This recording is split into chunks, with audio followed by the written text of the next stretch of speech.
सभी को मेरा राम राम। तो आज से हम तुलसीदास जी द्वारा रचित पुस्तक रामचरितमानस जी का अध्ययन शुरू करेंगे। तो आप सब श्रोतागण अध्ययन में जुड़े। जो लोग स्वयं घर पे पाठ कर सकते हैं तो बहुत अच्छा है, परंतु जो नहीं कर सकते वे इसका श्रवण जरूर करें, क्योंकि संतों से हमने सुना है कि मात्र रामचरितमानस जी का श्रवण करने से ही बहुत सारे पाप नष्ट हो जाते हैं। तो आज से हम रामचरितमानस जी का श्रवण और पाठन शुरू करेंगे। तो इसमें सबसे पहले मैं आपको विषय सूची बता देती हूँ।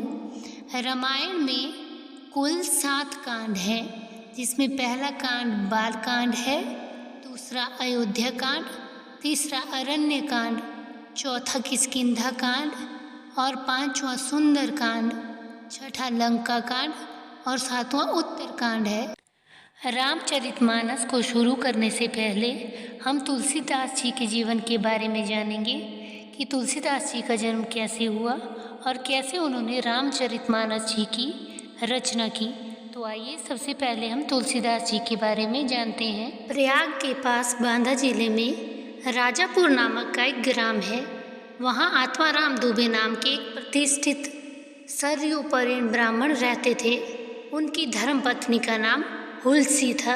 वर्ष 1497 श्रावण शुक्ल सप्तमी के दिन अभुक्त मूल नक्षत्र में इन्हीं भाग्यवान दंपति के यहाँ 12 महीने गर्भ में रहने के पश्चात गोस्वामी तुलसीदास जी का जन्म हुआ। जन्मते समय बालक तुलसीदास जी रोए नहीं, किंतु उनके मुख से राम शब्द निकला। उनके मुख में 32 दांत मौजूद थे। उनका डील डौल 5 वर्ष के बालक का सा था। इस प्रकार के अद्भुत बालक को देखकर पिता असमंजस की शंका से भयभीत हो गए और उनके संबंध में कई प्रकार की कल्पनाएं करने लगे। माता हुलसी को भी यह देखकर बड़ी चिंता हुई।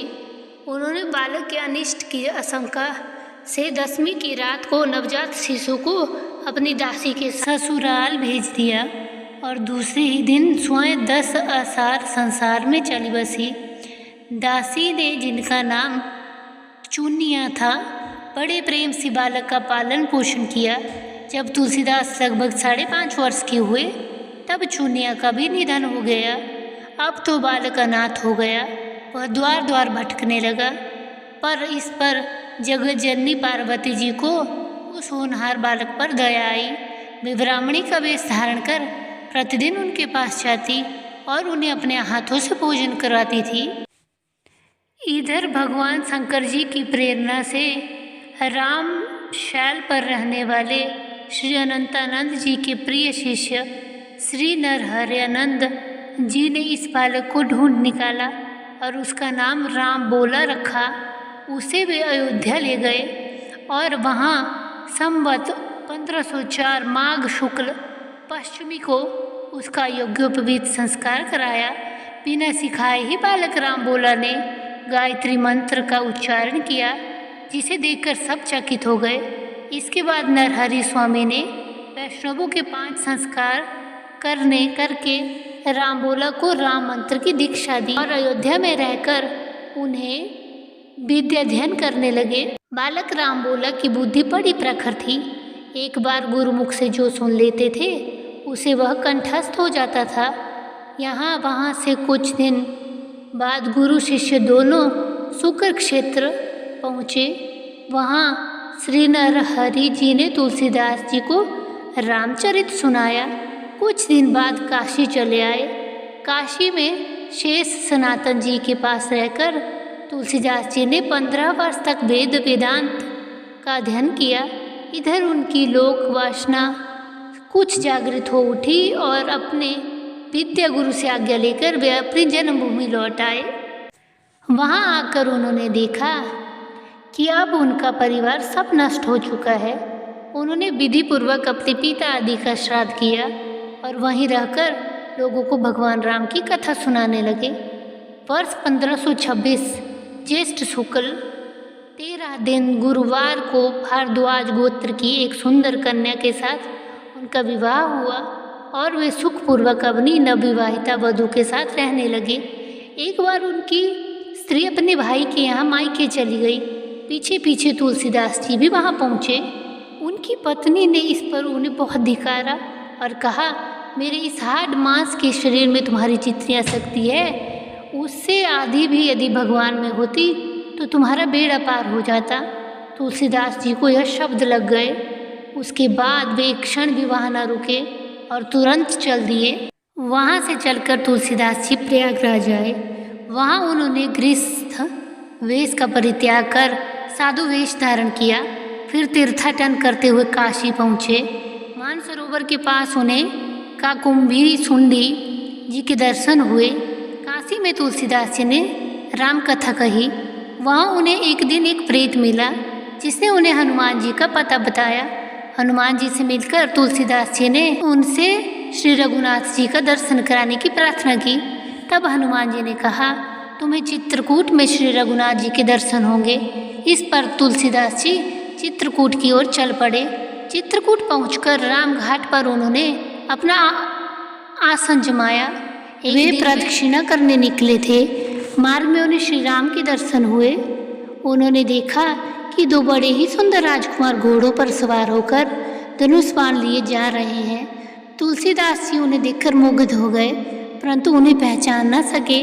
पीछे से हनुमान जी ने आकर सारा भेद बताया तो बड़ा ही पश्चाताप करने लगे। तब हनुमान जी ने उन्हें सांत्वना दी और कहा, प्रातःकाल फिर दर्शन होंगे। वर्ष 1550 की मौनी अमावस्या बुधवार के दिन उनके सामने भगवान श्री राम पुनः प्रकट हुए। उन्होंने बालक रूप में कहा, बाबा हमें चंदन दो। हनुमान जी ने सोचा वे इस पर फिर धोखा न खा जाएं, इसलिए उन्होंने तोते का रूप धारण करके दोहा कहा। चित्रकूट के घाट पर भई संतन की भीड़, तुलसीदास चंदन घिसे तिलक देत रघुबीर। तुलसीदास उस अद्भुत छवि को निहार कर शरीर की सुधि भूल गए। भगवान ने अपने हाथ से चंदन लेकर अपने तथा तुलसीदास जी के मस्तक पर लगाया और अंतर्ध्यान हो गए। वर्ष 1571 में ये हनुमान जी की आज्ञा से अयोध्या की ओर चल पड़े। उन दिनों प्रयाग में माघ मेला था। यहाँ कुछ दिन वे ठहर गए। पर्व के 6 दिन बाद एक वट वृक्ष के नीचे उन्हें भारद्वाज और याज्ञवल्क्य मुनि के दर्शन हुए।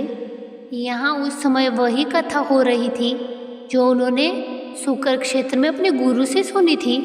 वहाँ से ये काशी चले आए और वहाँ प्रहलाद घाट पर एक ब्राह्मण के घर निवास किया। वहाँ उनके अंदर कवित्व शक्ति का स्फुरण हुआ और वे संस्कृत के पद्य रचते। रात्रि में शब्द लुप्त हो जाते। यह घटना रोज घटती। 8वें दिन तुलसीदास जी को स्वप्न हुआ।